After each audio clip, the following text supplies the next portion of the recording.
para a gente ajudar a população, o que a gente tem para fazer para ajudar esse paciente? Que a gente sabe que é uma doença crônica, de difícil tratamento, que não é má vontade dos pacientes, que às vezes tem esse julgamento, esse preconceito. O que a gente pode fazer para o paciente, tanto de medidas não farmacológicas, sem o remedinho, né? Mudança do estilo de vida, no caso, e também dos remedinhos, aí, da medidas farmacológicas. O que a gente tem? Perfeito.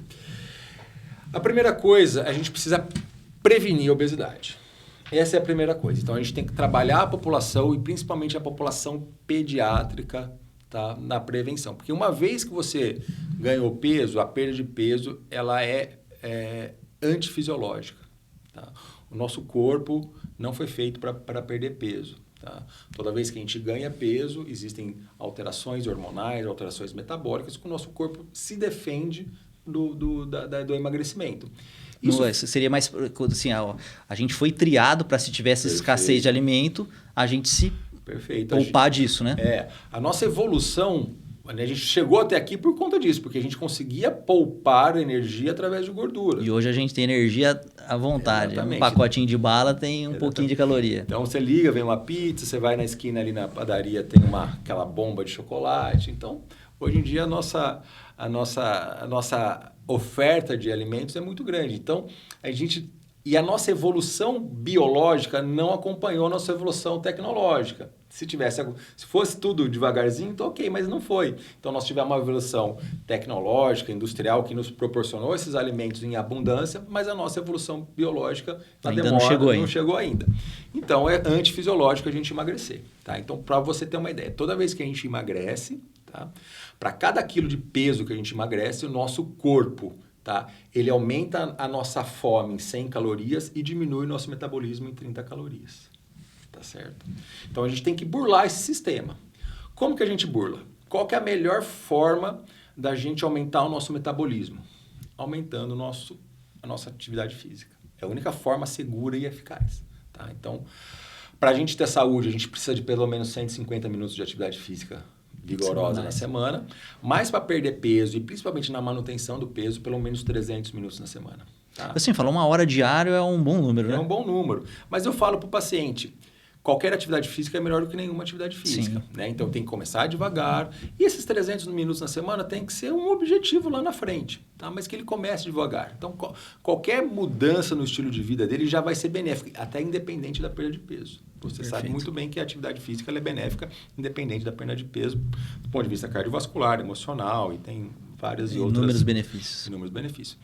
Então, a atividade física, ela não é um fator principal. O fator principal é o déficit calórico. Você tem que comer menos do que você gasta de energia. Então, a alimentação, ela entra aí como fator principal no emagrecimento.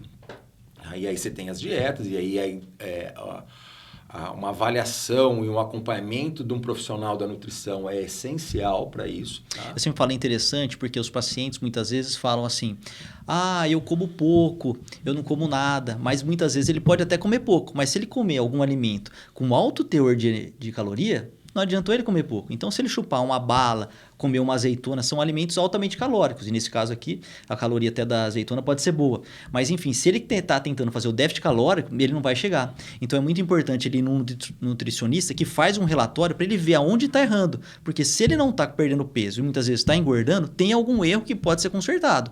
E se ele achar que está tudo certo, que ele está comendo bem, provavelmente ele não vai, resolver o problema. Se ele não achar onde está o problema, você não consegue resolver o problema. Exatamente. Existem essas calorias que a gente chama de calorias ocultas, né?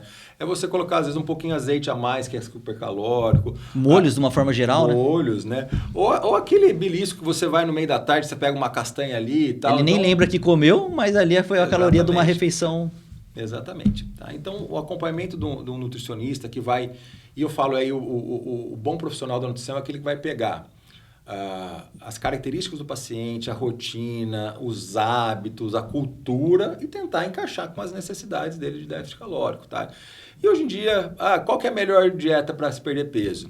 É aquela que o paciente consegue aderir, tá? Então, existem as as dietas da moda, low carb, low fat, jejum intermitente, não existe melhor ou pior. Existe aquela que o paciente consiga aderir e que seja benéfica para ele. Né? O importante falar é que dietas muito restritivas vão ter resultado significativo a curto prazo, mas ela vai ser abandonada no meio do caminho. Exatamente. A taxa de abandono é maior. Então, tem que pensar assim, eu estou fazendo uma dieta que está perdendo peso, o cara não está comendo nada, é jejum de 18 horas.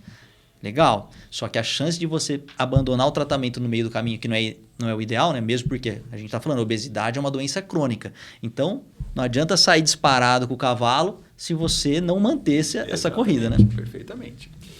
E aí as medicações, ainda falando de estilo de vida, tal, que eu acho que é muito importante, que tem outras coisas que são importantes nesse estilo de vida, o sono está muito relacionado com o excesso de peso. Então, é durante o sono que a gente modula os hormônios que são importantes para o metabolismo energético, até para os hormônios da fome, da saciedade no dia seguinte. Então, você cuidar do seu sono, isso ajuda você a perder peso, né? E você perder peso ajuda você a ter boas noites de sono também. Então, isso é um círculo vicioso. Então, do bem, né? Do bem. Então, a gente tem que tratar as duas frentes, né? A obesidade e o sono.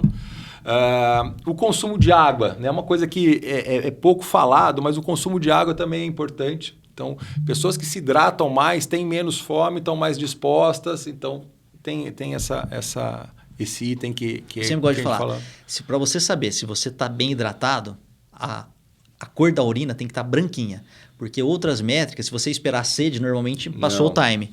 Então, assim, uma maneira de saber, foi no banheiro, a urina está branquinha, sinal que você está bem hidratado. Começou a ficar amarelo, quanto mais amarelo, mais escuro, mais desidratado você está. Então é uma boa métrica. Perfeito, exatamente.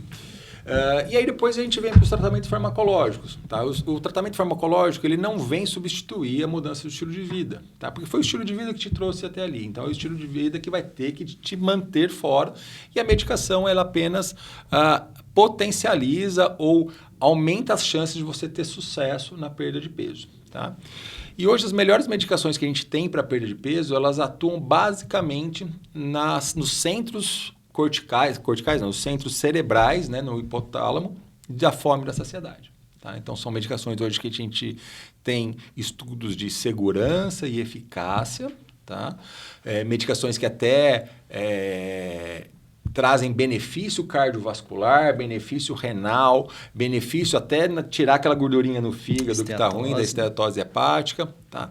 E que a gente tem usado com bastante frequência, tá? E com bastante sucesso, porque elas são seguras. O problema é que ainda o custo é um pouquinho elevado, tá? Mas a gente tem tido bastante sucesso com essas medicações.